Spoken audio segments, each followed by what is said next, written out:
paulit-ulit ho silang ganyan, mga bossing. Nakesyo po si General Torre, mahina na. Nakesyo si Ombudsman Boying Remulla, mahina na. Ano? Ngayon naman, ang presidente, mahina na.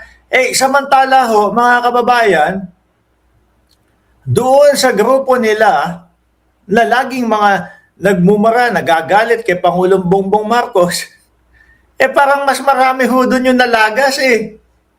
Tayo ho, kahit kailan, hindi ho tayo nagsabi ng masama o sa ikapapahamak ng iba. Pero pansinin nyo ho, mga bossing, yung eto si Bukol, Dodong Bukol, rest in peace. Parang mas lagi pong may nalalaga sa kanila. Hindi po ba? Ayoko naman pong sabihin at isipin. True ba yung sinabi ni PBBM walang ambag sa pag-asenso ng bayan? Oo, John J. Jason. Balikan natin itong mga ito. Ito yung mga galit na galit kay Pangulong Bongbong Marcos at laging minumura si Pangulong Bongbong Marcos. Although hindi naman lahat, no? Pero ba't nauna sila? Or apat na pro-BBM, apat na pro-Duterte died for cursing PBBM. Naku, ang ano pa dyan, parang may nakita ko isang beses na nagsasalita doon sa entablado. Nakita ko yun, biglang umano, napahawak sa puso. Mukhang medyo chabi-chabi pa naman si Sir. Ayoko mangyari. Sabi ko nga ang gusto ko, gumaling agad siya. Mag-ehersisyo, magpalakas. Pero sa nakikita ko, dahil sa sama ng loob kay Pangulong Bongbong Marcos at sa gobyerno ng Pilipinas ngayon, dahil po si dating Pangulong Duterte nandoon, mukhang hindi po nila maiwasang magalit. Di ba? Mukhang mas madami po yung nalalagas sa kanila kesa po dito, mga bossing. Mas madami yung sino ba yun? Ano pangalan ng reporter? No? Ano pangalan nung reporter na nag-wish? Nakalimutan ko pangalan. Si Medjal Dia yun, Mark, sabi ni Marilulay. Si Medjal Dia.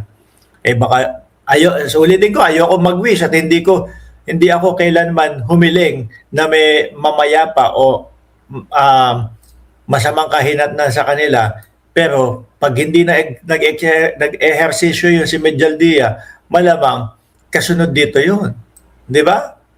Malamang, si Cara David. Mas madami yung kinukuha sa kanila. Si Sandra Cam, no, na dating PCSO, board member ni dating Pangulong Duterte. Si Freddy Aguilar. Nako, nang isilang ka sa mundong ito, di ba?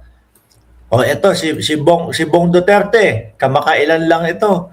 Sino to? Cap Oscar, hindi ko kilala to. President PDP Council ng Davao del Sur. Tsugi na din to, si Cap Oscar. Biruin niya po yun.